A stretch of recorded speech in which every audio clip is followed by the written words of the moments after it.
At the start of the movie, we see a bunch of inmates at a maximum level penitentiary trying to make their way out through a tunnel that they have dug. The plan unfortunately fails, so they revert to something more dangerous. The inmates gather in the open field, face the giant wall next to them, and run at it at full speed. The plan is to strike the wall at once and break it into pieces. Following this, the movie flashes back to a few months earlier. We are introduced to the protagonist, a notorious and fearless gangster named Chi-sung, who works for a wealthy billionaire named Kim. He is infamous for beating up, threatening, and even killing people if required. One day, Chi-sung is ordered to take out a scientist named Choi, so he heads there along with his gang. The old man begs for his life and even offers the gang a lot of cash. Every single one of them refuses. When Chi-sung gets bored, he lunges towards Choi with a knife, and the screen fades to black. In the next scene, we get to know that the gangsters were surprisingly apprehended by the cops. As for the old man, he has survived the assassination attempt with only minor injuries. A prosecutor corners Chi-sung and forces him to reveal the name of the organization he works for. He even promises to reduce his sentence to just 2 years in exchange for the invaluable information. However, Chi-sung refuses to open his mouth. He would rather die than rat his boss out. At last, the case goes to a hearing, and Chi-sung is sentenced to 8 years in a maximum level prison, while his boss Kim is proud of his loyalty. He is also nervous that someday, Chi-sung might open his mouth.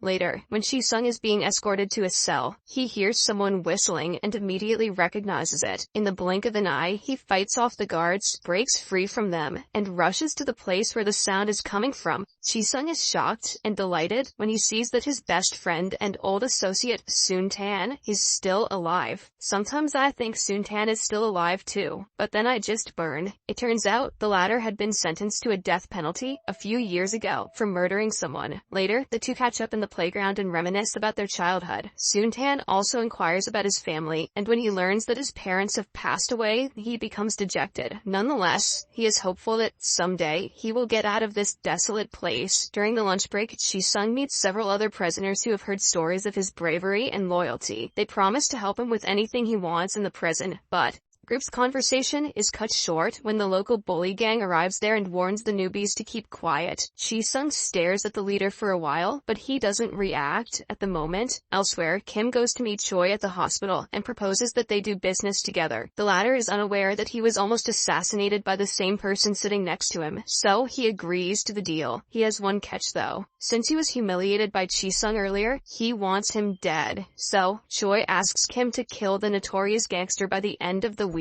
Hearing this, Kim is caught in a serious dilemma. On one hand, Chi-sung is his trusted accomplice, and on the other hand, he wants to seal the deal at any cost. After a bit of deliberation, he eventually goes with the second option and agrees to assassinate his own right-hand man. Later, he visits Chi-sung in the prison and falsely assures him that he is doing everything he can to secure his release. Our protagonist quickly buys into the deceit and becomes happy that his boss cares for him. He then reveals that Soon-tan is alive and well in the prison. For certain reasons, this doesn't make Kim happy, indicating that the two had some sort of beef in the past. In the meantime, we are introduced to another one of Chi-sung's close friends and fellow gang members, Ju-jung. He visits Chi-sung's home and informs his parents about the recent developments. Surprisingly, the old couple are not surprised at all, since their son was always a notorious criminal. As the three continue chatting, we are shown an old picture on the wall, which reveals that Ju-jung, Chi-sung, and Soon-tan have been best friends since childhood. They grew up together and became gang members together. Back in the prison, once all the guards are away, Chi-sung's cellmates reveal a secret tunnel they've been digging for months. They are actually planning a prison break. Chi-sung is both impressed and tempted by their plan, but he knows that a small mistake can lead to dire consequences. In another cell, the group of bullies violently attacks an innocent inmate named Moon-soo. The following morning at breakfast, Chi-sung sees Moon-soo's bruised and tear-streaked face and feels a pang of sympathy. Unable to withstand the injustice anymore, he surprisingly retaliates against the bullies by delivering a severe beating on them. All the other inmates can only watch in awe as a single man takes down an entire gang, but Chi-sung's actions earn him a lot of respect. They also land him in solitary confinement. Elsewhere, the scientist Choi takes Kim to his factory and reveals that he's extracting a deadly serum from a rare Japanese plant. This serum can kill people in an instant without any pain or discomfort. Choi offers to sell the serum to Kim, but with one crucial condition: Chi-sung has to be killed first. That night, a group of men violently invade Chi-sung's parents' home, brutally beat them, and run away. In the morning, one of Kim's henchmen approaches the bullied inmate Moon-soo and offers him money to kill Chi-sung. However, Moon-soo feels a sense of indebtedness towards Chi-sung and is torn between his loyalty and the temptation of quick cash. Elsewhere, Kim's rival gangster, Bong Shik, pays him a visit. It's a sick name. It is revealed that he has become handicapped after Chi-sung stabbed him in the leg 7 times. So now, he's seeking revenge. As the first act of retaliation, he sent his men over to Chi-sung's house and brutally attacked his parents last night. Ju-jung, who is also there, hears about this and immediately rushes to the old couple. Fortunately, they are still breathing, so Ju-jung takes them to the hospital for medical attention. The following day, Chi-sung's girlfriend visits him in the prison and reveals that his parents have been attacked. The devastating news engulfs Chi-sung in a whirlwind of emotions. But little did he know that more trouble is about to come his way. That evening, as he is slowly walking towards his cell, Moon-soo suddenly appears from behind and stabs him. However, instead of fighting back, Chi-sung remains calm and tells him to run away. It appears as if he is slowly going to pass away, but in the nick of time, some guards find him and rush him to the hospital. In the meantime, Ju-jung learns about the attack and also gets to know that his boss was behind it. Enraged, he tries confronting Kim, but his friends stop him, saying it's a bad idea. Following this, Ju-jung makes his way to the hospital to visit Chi-sung, who has regained consciousness and is recovering well. As they catch up, Chi-sung is informed about his boss's heinous plan to have him killed. Although he is disappointed by the revelation, he is not entirely surprised, as he has always known that Kim would betray anyone for his own benefits. Later, Ju-jung returns to work and tells his boss that Chi-sung is still unconscious, hoping to buy more time and keep his friends safe from further harm. In the next scene, Chi-sung makes a triumphant return to the prison and his fellow inmates celebrate his survival. But rather than resign himself to a life behind bars, he begins to plan a daring escape with his cellmates. They communicate with their associates on the outside in code language and carefully plot their escape. One night, they execute their plan and crawl through the vents, making their way towards the sewer system. But as they reach a fork in the tunnel, they are faced with a difficult decision. One path leads to an army base, while the other leads to an airway base. Unsure which path to take, they decide to return to their cell and regroup.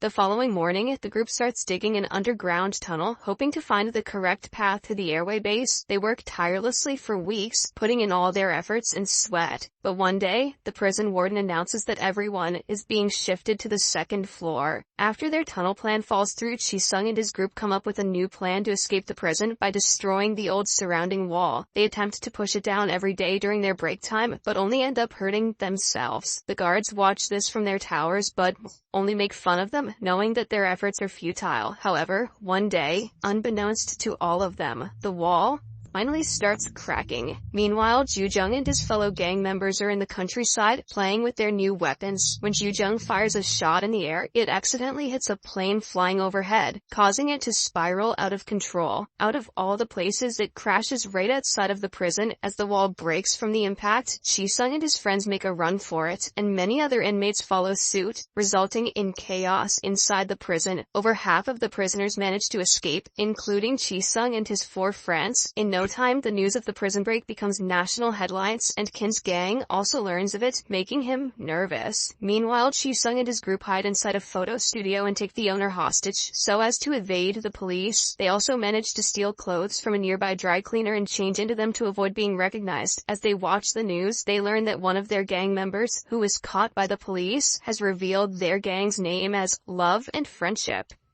Hell yeah. Translated to English, that's the worst gang name of all time. Despite their dire situation, the group is taken aback by this name and can't help but to laugh at it. Oh, okay, it's bad regardless. While in hiding, the hostage woman is forced to cook for them, and surprisingly, she does it willingly and with care, as if they were her house guests. Soon, Chi-sung's girlfriend arrives with phones and money for everyone. She is happy to finally be with her man, but due to safety reasons, he abruptly breaks up with her and tells her to stay away. With the police still searching for them, the group discusses their options and what they should do next. They know they cannot hide forever and must come up with a plan to either escape the country or clear their names. However, Chi-sung firstly wants to take revenge against the people who attacked his parents. The group is skeptical about the idea, but they eventually decide to join him. As the first phase of their plan, they sneak inside Bong Shik's hideout and brutally beat all of his men up. Then Chi-sung corners Bong Shik in his car and stabs his other leg several times, making sure he can never walk again. again. Meanwhile, due to the news of the prison break, Choi finds out that Chi-sung is still alive and becomes enraged. He confronts Kim about the lie and decides to back out of the deal, but this only enrages the cunning billionaire. He attacks Choi brutally, calling him a good-for-nothing scientist. In the next scene, we see that Chi-sung is hell-bent on taking down his former boss Kim, but when he reaches the hideout, he is stopped by his best friend Joo-jung, who is still loyal to the billionaire.